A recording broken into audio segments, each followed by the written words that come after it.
బ్రహ్మముడి సీరియల్లో హీరోయిన్ పాత్ర కావ్య. తమిళ ఇండస్ట్రీకి చెందిన దీపికా రంగరాజన్ కావ్యగా నటిస్తోంది.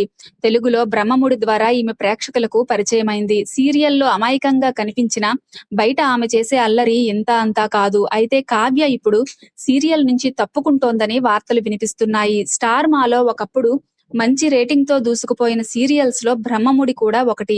ఈ సీరియల్ కి కావ్య గుడ్ బై చెప్తే ఇక సీరియల్ కు శుభం కార్డు పడినట్టే. ఎందుకంటే ప్రస్తుతం ఈమె చుట్టూనే స్టోరీ అంతా తిరుగుతోంది. మరి ఈమె సీరియల్ నుంచి తప్పుకుంటే ఆ సీరియల్ ముగిసిపోయినట్టే. బిగ్ బాస్ కొత్త సీజన్ ప్రారంభానికి ముందే ఈ సీరియల్ కు శుభం కార్డు పడే అవకాశం ఉందని సమాచారం. అయితే దీనిపై అధికారిక ప్రకటన మాత్రం రాలేదు.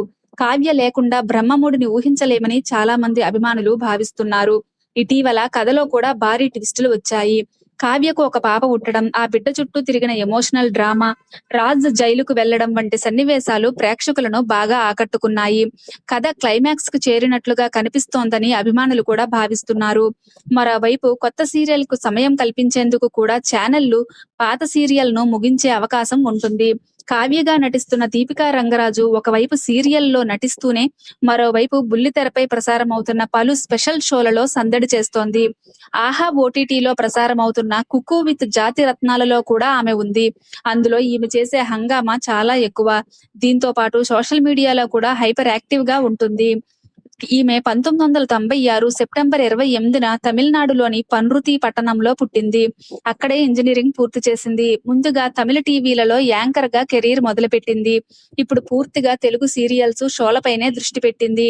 2023లో బ్రహ్మముడి సీరియల్ తో తెలుగు ఆడియన్స్ కు పరిచయమంది. ఓ ఇంటర్వ్యూలో పాల్గొన్న దీపిక, నాకు సొంత ఇల్లు లేదు. చెన్నైలో ఒక సొంత ఇల్లు కొనాలనేది నా కోరిక. నాకు శ్మశానంలో ఒక 6 అడుగుల స్థలం మాత్రమే ఉంది. అది తప్ప నాకు ఇంకేం ఆస్తుపాస్తులు లేవు. నేను కోట్లల్లో సంపాదించడం లేదు, లక్షల్లోనే సంపాదిస్తున్నా.